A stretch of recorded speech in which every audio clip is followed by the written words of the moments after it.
Good evening, everybody. Today we are with the IP Resilience, and we have a special guest, Laura Vosica, and she's a well-known publisher here in Minnesota, and also the well-known writer. And today I'm going to invite her to share her story and her success with all of us. I'm so proud having you here with us.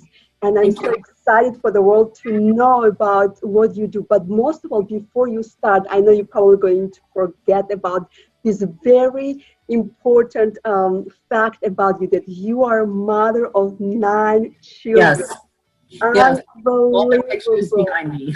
It's just like mind-blowing. I think this is your biggest accomplishment in life. You know, I know you're so talented, multi-talented person. So I'm going to let you share with us some of your inspirational stories, how you got to this success, and just share with us the wisdom.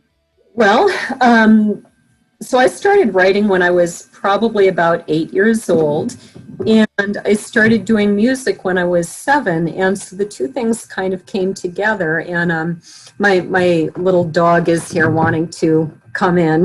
She may that's a little dog I know about.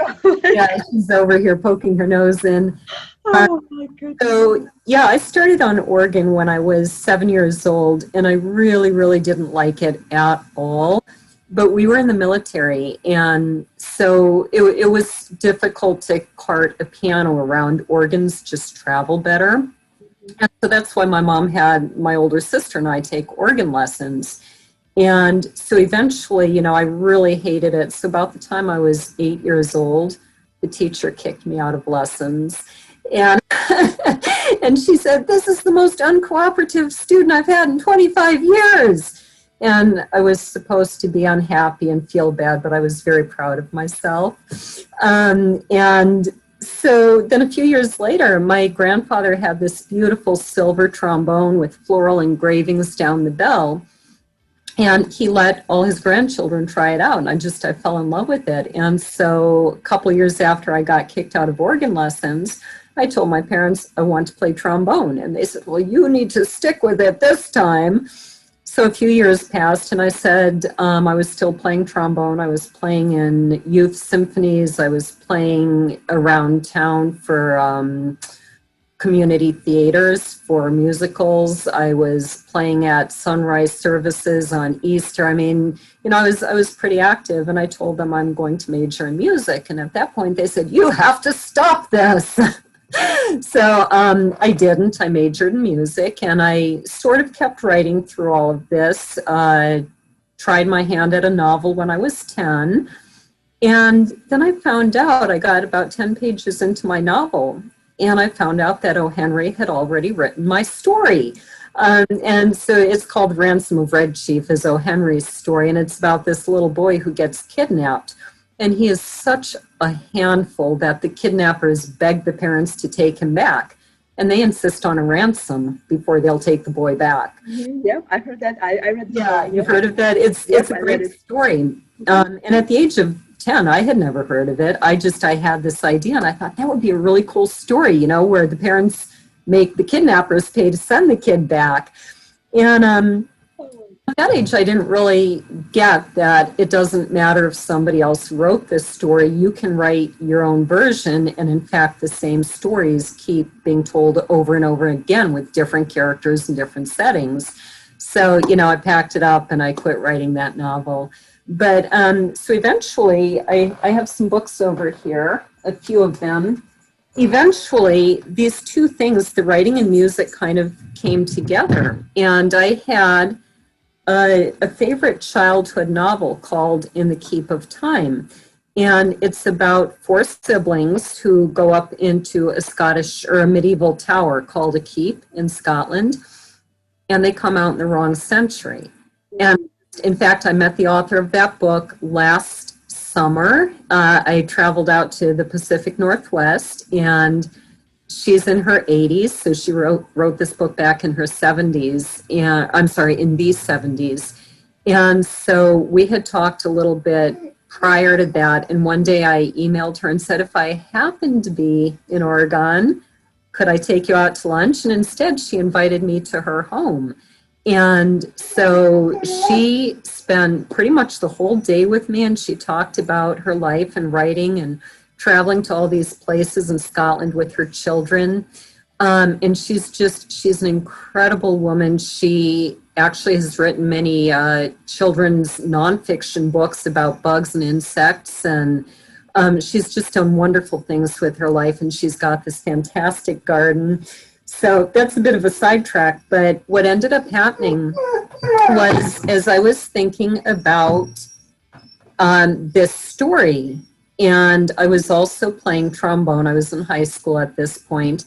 And every trombone player who's any good at all, they usually want to work on a piece called Bluebells of Scotland.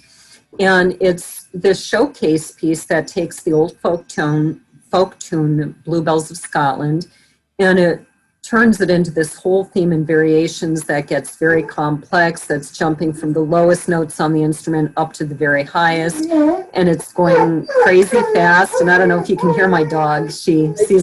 If we can see your little dog, that will be amazing, because when Get her over here. time I've seen him, Yeah. I'm like, what in the world is that? So I was like, I haven't seen anything. What kind of animal is that? Yeah, I know. She looks like a wolf. It does, big I time. was thinking about this Bluebells of Scotland, and I looked up the lyrics to it, and it's about streaming banners and noble deeds. And I thought that's the kind of book I want to write. And so these two ideas kind of mixed together in my head. And I thought about this trombone player who is so obnoxious and arrogant that he actually gambles away his livelihood. So in the book, fairly early on, he gambles away his trombone. And the orchestra happens to be in Scotland. They're on a tour, and they have a problem because Sean Kleiner, the main character, is a brilliant musician, and he's brilliant at marketing. And so when he joins this orchestra, they give him first chair, which is, like the premier player. And then he builds them up. So they're just this little rinky-dink, nothing sort of Midwest orchestra. And because he's so brilliant at marketing and he's got this larger-than-life personality, he turns this orchestra into just a phenomenon. And that now they're making lots of money, they're cutting albums, they're playing all over the world. But Sean himself is so obnoxious. He's this wild party boy, and he's hitting on all the women, and he's cheating on his girlfriend, and he's gambling, and he's drinking, and hotels kick them out. And so the orchestra doesn't know what to do because he's made them very, very rich. Everybody in the orchestra is doing very well because of him. But on the other hand, they're expecting a lawsuit any day. And so they're kind of stuck here. And so they're on this tour in Scotland, and his girlfriend finally has enough. They go up to the top of a medieval tower, and she finally stands up for herself, says, I've had enough. And he's like, you're a coward. You're not going to do anything. You're not going to. And she takes his car keys and she leaves him abandoned in this tower, 15 miles from their hotel. And he wakes up in the wrong century. So That's interesting. A funny story. Let me get some of my other covers.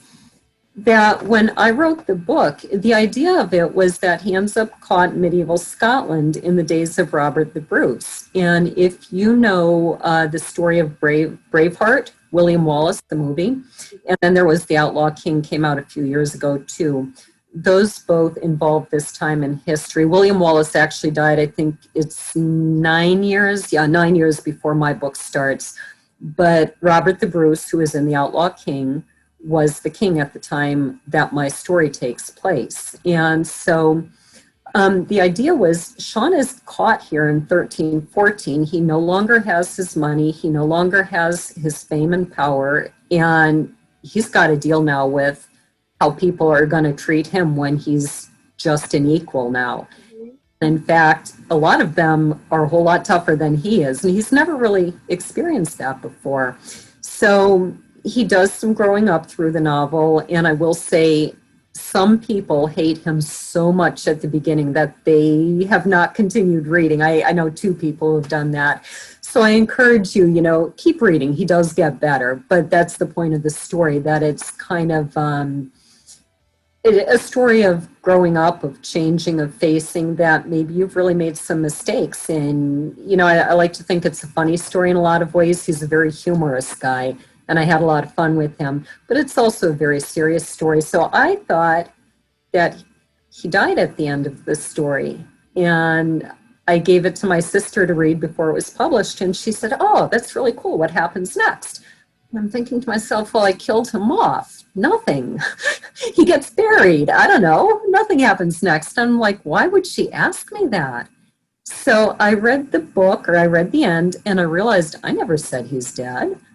And I thought, that's a really cool idea. What if he did survive? Mm-hmm. And so I started writing. And so then I wrote The Minstrel Boy. And what you need to know, there's actually a character from 1314 who ends up in Sean's time, and they look just alike. Mm. So there's this, I don't want to give spoilers, but they do end up spending a lot of time together. They absolutely hate each other because, where did my big poster go? Because they're complete opposites. Neil is just a really decent stand-up guy, and he always tries to do the noble and right thing, and he's, pure, and Sean just thinks that's the most disgusting thing ever. Let me ask you this. Why novels, and what prompted you, to this medieval times? What fascinated you about this era? Well, because of the song Bluebells of Scotland. So I wanted to write a book that would have these ideas of noble deeds and streaming banners. And I figured it has to be set in Scotland because of the title. And noble deeds, streaming banners, probably going to involve a war. And so I started doing the research, and there are two major battles in Scottish history. One is Bannockburn in 1314, which was their greatest success. They fought against England, about 20,000 English, very well-armed soldiers, and they only had about 5,000 Scots. So it was a real David and Goliath story, just an epic win that they completely routed the English, who were probably 5-6 times stronger than they were. And then the other major battle was Culloden in the 1700s. I want to say 1750, but that's not my time so much, 1749, something like that. And Culloden was just a colossal defeat. It was almost broke Scotland as a culture. And so I didn't really want to have a major defeat as the background of my story. And there are some wonderful stories set in that era. But that's how I ended up in 1300s. Like another genre of the book, or just a novel you feel comfortable that it's your niche, that you found your calling? Mm-hmm. Yeah, and why a novel? Just because as I started writing the story, it just took a novel, and in fact it took 5 novels to tell the story. Yeah, I know. When I saw it on your desk, I'm like, what books are they? And then I read your names. I'm like, Laura, is it your books? Yeah. And, yeah, I read the book. I'm like, what? Uh-huh. And then I found out that you're also the very well-known publisher here. And it's, like all the authors are under you in here. That's just fascinating. Yeah, I'll show you a couple of the other things I've done. Now this goes with the books. Yep, I've seen that. And so what it has is each chapter will have a scene of, a time in the book, and it'll have a little bit of history to tell where I'm getting this stuff from, that I'm really not making up very much in these books, apart from Sean, Neil, and time travel. Everything in these books is as factually, historically actual as I can possibly get it. I mean, down to some really amazing details. And so then I have recipes in the book. So every scene that I have in here is somewhere in the book that they have been eating. And so then I give recipes. So some of them are medieval recipes, like how they could put a chicken in front of the king, and as he started to get ready to carve it, the chicken would apparently come back to life and get up and run up and down the table. So you can learn how to do that. I have the recipe in Running around my table. Yeah. Thanksgiving dinner. Can you imagine Thanksgiving dinner? Everything comes to life and turkey like. I'm totally going to do it to my kids one day. I know, right? I want to see that recorded so we can publish it and people can actually see Yeah. it coming alive in the form of chicken and turkey. Yeah. The recipe for 24 blackbirds baked in a pie is in here. They actually did that. So that's something I learned. And then I'll show you just a couple of the things that I do as a publisher. Each year I put out the poetry anthology. And so I'm way behind on that project, but there is still the second annual one coming out. I have not actually counted up how many books we have, but this is one that I'm very proud of. Right, I haven't seen it yet. Yeah, The Feet Say Run by Dan Blum, and this actually is optioned for movie rights right now. I'm very excited about that. About to ask, you have any plans, going further with your books, getting in, like in special production, so that's very fascinating. That's very good. So, Laura, thank you so much for your time. I would like to know, like, what prompted you for the success, or what would you say the formula of your success was? I know you started with a dream or passion. What drove you to actually get your dream from your head and realize that? I've wanted to be a published author my entire life. Wow. And so I actually came to a very difficult place in my life. And it was a really bad time. And I sort of thought, I need a reason to keep going. Yes. And, life is just looking so miserable and dark. So why don't I do something positive about that? Why don't I do what I've always wanted to do? Yes. And so I started writing and thought, if I finish writing this book, if I publish it and life still looks this bad, I'm gone, But I thought, it was a way of just really saying, you can't just wallow in difficulties. Yeah. You have to take charge and do something about it. And maybe life won't look any better by the end, but probably it will. And so it was a very big driving, motivating force to keep writing. And then when the first one came out, and I got a lot of very, very positive reviews. I know you had a good success with that. Right. Yeah. And keep striving and striving. So I'm so proud of, having you here in Minnesota and Minneapolis as a very influential, very effective person, very positive. You're doing so much for our community here. Thank you. For, the people are, they know your heart, they know your passion. You're very, you're very patient, very and that's because I have 9 kids. And for everything that you have, all your wisdom you have imparted on me. So I also thank you for that.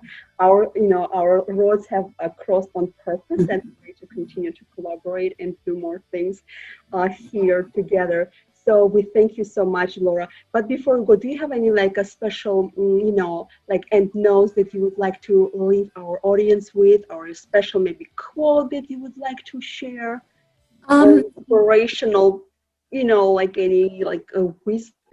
I'll give you 2 things. An inspirational quote.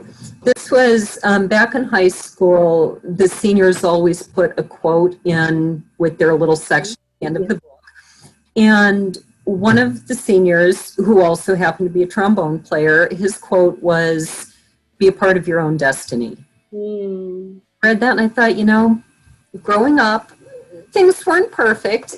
There were some problems in my home, and I really took that quote to heart and said, you don't have to sit around and be a victim. Be part of your own destiny. Yes. And so what do I want my life to look like at the end of the road? I want to have published a book. I want to have played music. And so that was a huge inspiration. And I still think about that quote, if things aren't going to my liking. I agree. Yeah. Yeah, and as far as inspiration, I think I was thinking about this when we talked earlier today, and 2 people jumped to mind. I had a band director named Mr. Cuno, And he was a really wonderful band director. He just connected with the kids, and unfortunately he died very young. He had a very rough year, my senior year in high school. There were a lot of problems. All the kids thought that he was, having personal issues or something. He was missing a lot of school. He just wasn't himself. And I found out years later that what was actually going on was he had been in a car accident when he was 19, and he was living with chronic pain. So I think that he was on a lot of painkillers that year, I believe is what was happening. Put a whole new spin on it, and I realized here's this guy who showed up to school every day. I mean, apart from that year, which was really rough on him, but he was always at school. He was always pleasant and funny with the kids. He was so patient and kind. And he was living in chronic pain every single day of his life, and apparently quite severe at times too. So, that was a real inspiration to look at this and say, just because you're in pain doesn't mean you take it out on anybody else. It doesn't mean you wallow in it. It doesn't mean you complain. You get up and you do what needs to be done, and you do your best to treat other people well. And then I have a friend too, his name is Chris, and similar thing where he's just been through some really, really rough times. I mean, things none of us even want to imagine. And he's always cheerful, And I know people who have pretty decent lives and they just complain all the time. And I don't really want to go to start there, but yeah, those people are so inspirational. They live beyond their measures, beyond their pain, beyond their suffering, and right. Right.